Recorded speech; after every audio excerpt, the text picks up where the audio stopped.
Bonjour, nous sommes toujours le vendredi 16 novembre. C'est la troisième vidéo. Vous voyez, les vêtements n'ont pas changé, ni le dessin derrière que je dois terminer. Euh, Troisième vidéo, j'ai un petit peu de temps, donc je la fais dans la foulée pour vous parler de l'ego et l'identification. Je suis à fond dans la carte en ce moment, c'est extrêmement inspirant. Je vous le conseille vraiment, ces trois ouvrages, enfin surtout Le pouvoir du moment présent et Nouvelle Terre.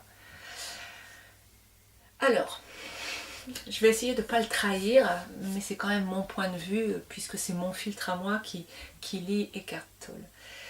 Ce qui m'a frappé dans ce qu'il dit, c'est que l'ego, pour vivre, a besoin de s'identifier à quelque chose. L'ego, c'est une construction mentale, ça n'existe pas.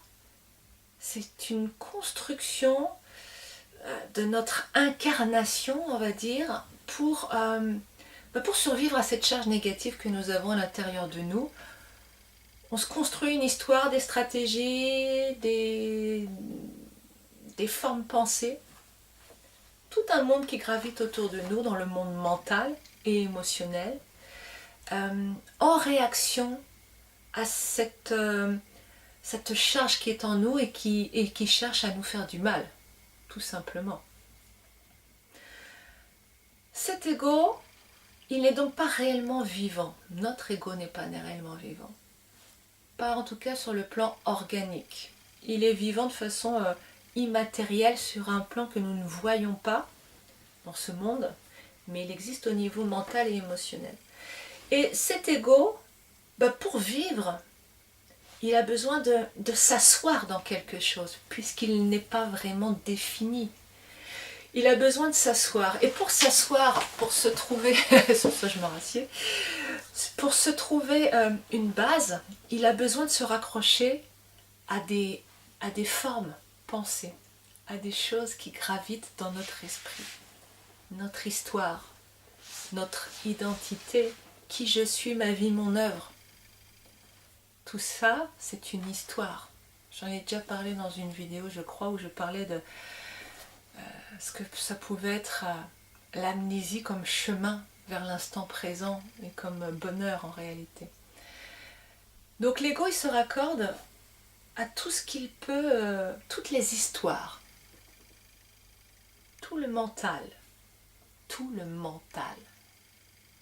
Donc l'ego, c'est quelque chose de mental qui se raccroche à des histoires mentales. Vous voyez que pour l'instant, il n'y a rien de réel. Il s'identifie à une histoire. Moi, ma vie, mon œuvre. Ça veut dire que je suis, je fais, c'est de l'ego. Le problème, c'est que cet ego qui se gonfle, je me redresse, moi, ma vie, mon œuvre, moi je fais des vidéos sur internet. Ok, et là, pouf, l'ego grossit. Quel est le problème? Le problème, c'est que cet ego, en fait, il sert d'intermédiaire à notre charge négative qui nous entraîne dans le monde mental à travers notre ego et qui donc nous trimballe où elle veut pour nous faire souffrir. Pourquoi? Parce que quand je suis gonflée d'orgueil des histoires que je me raconte, je suis, je fais, je sais, je machin, blablabla, eh ben je suis pas là, je suis pas en train d'être dans l'instant présent, je suis dans un monde mental où je suis la meilleure ou moins bien. Donc je me compare, balance des valeurs. Je vous rappelle que notre conditionnement éducatif nous apprend qu'un enfant est moins quelque chose qu'un parent. Donc déjà nous sommes dans une bascule que nous allons passer notre vie entière à essayer de remettre vers le haut. Mais si je veux être en haut, il va falloir que les autres soient en bas. Donc nous passons notre vie à essayer de remonter et de descendre les autres. Et comme chacun fait ça, voilà ce que ça fait dans nos rapports. Terrible. C'est rarissime ces choses ces rapports d'égalité. Et d'ailleurs, vous qui regardez mes vidéos, il y a un certain nombre d'entre vous, et je ne citerai pas de nom, qui ont envie de me mettre en haut. Mais arrêtez vos bêtises. Je ne suis ni en haut, ni en bas, ni vous non plus. On est pareil. Ce que je dis, ce qui passe par ma bouche, vous y avez accès de la même façon. C'est comme si nous étions... J'étais moi dans une salle de cinéma en train de regarder un film et de vous le raconter, et que vous êtes au bord au guichet en train de vous tâter pour aller le voir ou pas. Mais de toute façon, ce film il est là. Je ne suis pas plus extraordinaire parce que j'ai payé ma place de cinéma. Vous voyez ce que je veux dire? Vous essayez de me mettre en haut, faut arrêter. Parce que quand vous me mettez en haut, vous vous mettez en bas. Et vous n'êtes pas en bas. Personne n'est en bas. Personne n'est plus haut. Je vous renvoie aux vidéos précédentes sur les valeurs. Ça remonte à quelques temps. Et sur ce, je perds mon fil. Mon fil, c'était... Oh mon Dieu, la grosse déconnexion encore. Oh là là. Le fil, nous parlions de quoi dans cette vidéo? Ouais, j'en suis carrément là. De l'ego, de l'identification. Je lutte intérieurement là, parce que là, mon négatif, il essaie de... Les voiles de l'oubli, vous savez, je vous en ai déjà parlé, je crois, que quand l'ego veut pas, surtout le gueux veut pas qu'on aille quelque part, les voiles de l'oubli arrivent et on ne sait plus. Et on oublie les choses importantes pour nous. Bref. Donc, ma vie, mon œuvre, je me fais balader par l'ego, je gonfle d'importance, mais quand je gonfle d'importance, je me sens bien. Mon ego se sent bien. Donc je reste là-dedans. Mais là-dedans, c'est quoi? C'est le monde mental. C'est là. J'ai le gros melon. Et je suis là. Je suis un pissenlit. Vous voyez l'image d'un pissenlit? Grosse tête, petite tige. Et je souffle dessus. Oh, ça vole dans les airs. Mais oui, il n'y a pas d'ancrage. Il n'y a pas de présent pour un pissenlit. Quand notre ego se gonfle, nous sommes des pissenlits. Est-ce que je suis en train de dire qu'il ne faut pas se dire des choses positives, se dire que ouais, je suis merveilleuse? Non, c'est pas ça. Évidemment que je suis merveilleuse, évidemment que vous êtes merveilleux. Nous sommes la vie. Nous sommes des êtres merveilleux. La vie est merveilleuse, nous n'en sommes qu'une émanation. Mais nous ne sommes pas plus merveilleux que, ou moins merveilleux que. Quand l'ego cherche à se gonfler, ça veut dire qu'il est aussi capable de se dégonfler. Tout ça, c'est du mental. Quand je suis dans le moment présent, je ne me dis rien.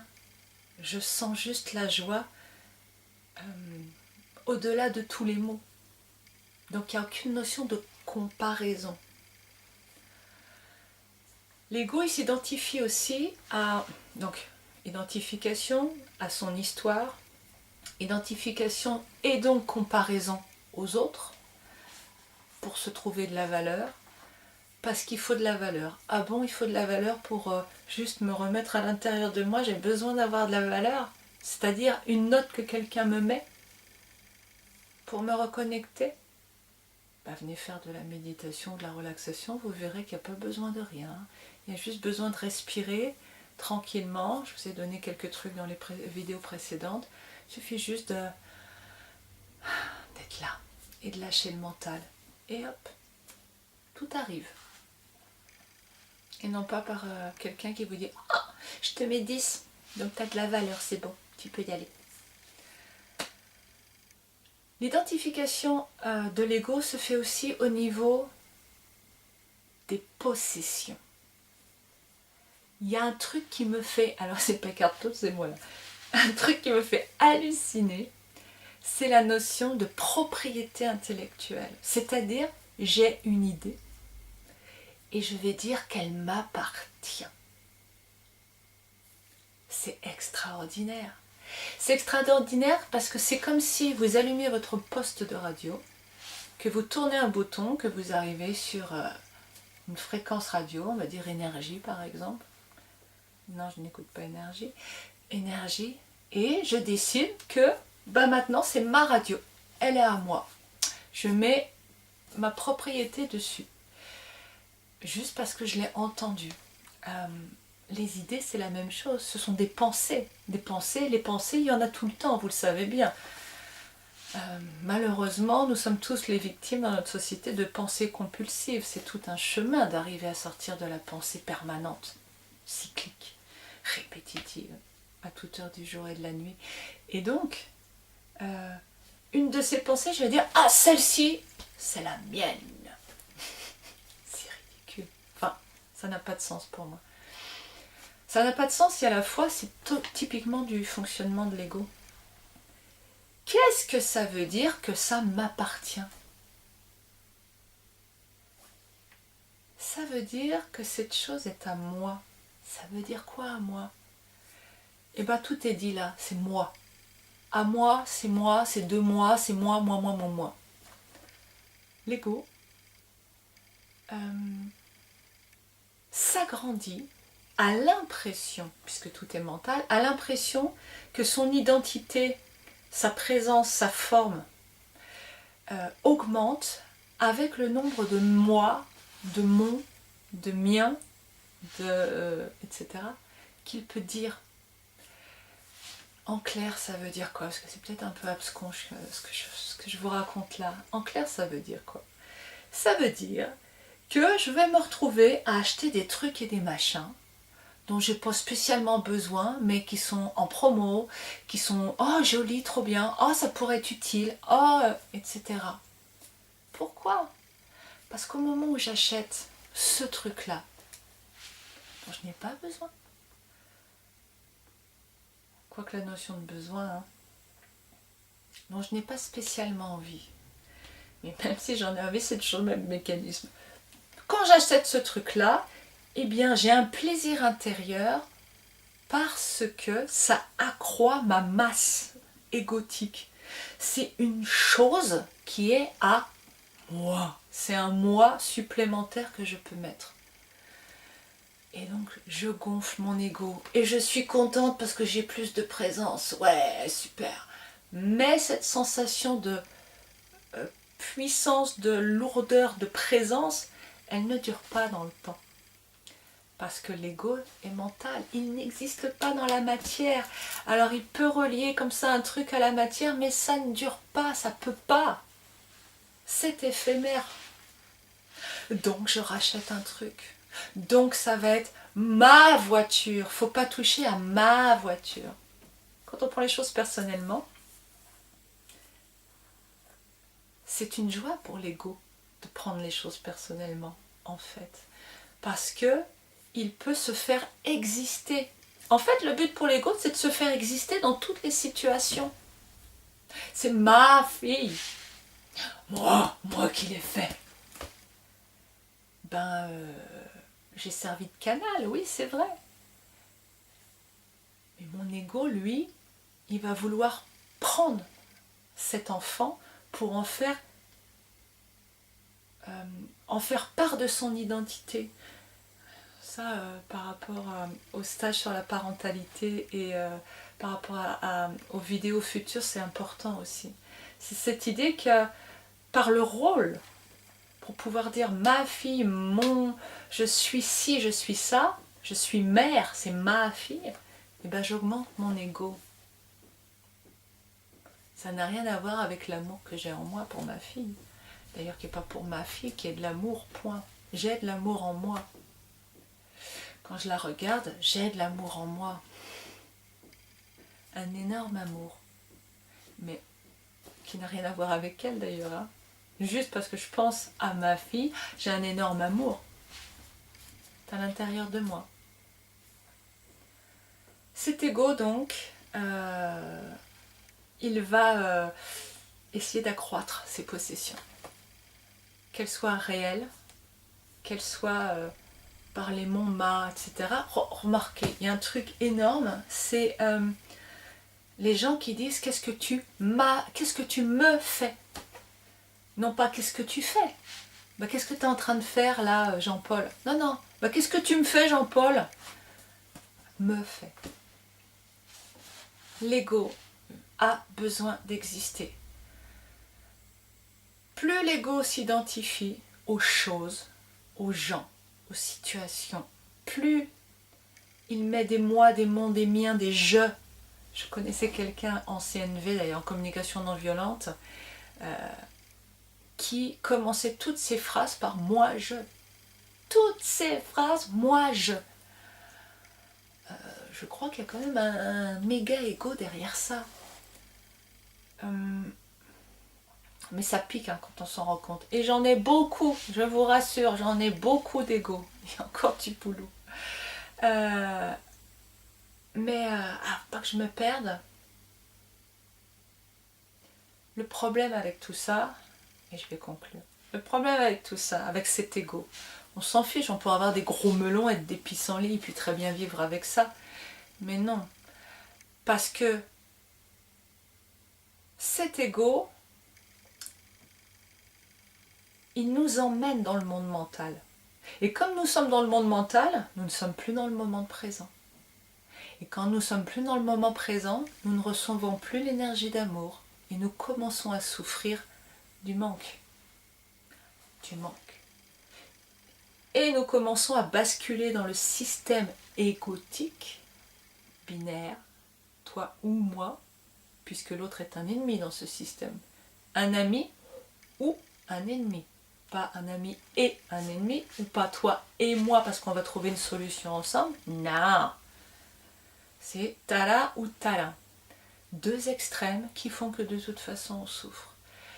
Je suis dans le mental, je suis ailleurs que dans mon corps, je suis ailleurs que dans l'instant présent, je suis donc en train de souffrir à la seconde où je quitte cet instant présent. Vous comprenez que ce monde, dirigé par le gueux, exalte l'ego. Qu'est-ce qu'on voit à la télé? Des programmes pour devenir la star. L'ego, le plus gros ego. Et faut travailler dur, hein, faut se faire beaucoup souffrir pour être l'ego. C'est extraordinaire quand on arrive à prendre du recul et à décoder. Voyez à quel point notre société est faite pour nous déconnecter de l'amour de nous-mêmes, de la bienveillance et nous tirer vers le négatif. Et je rayonne négatif, et je rayonne négatif. Je pense qu'il y aura encore plus à dire sur l'identification de l'ego. Mais bon, pour un premier accès à bord, évocation, ce sera déjà bien pour aujourd'hui. Voilà, j'espère que ça pourra vous être utile.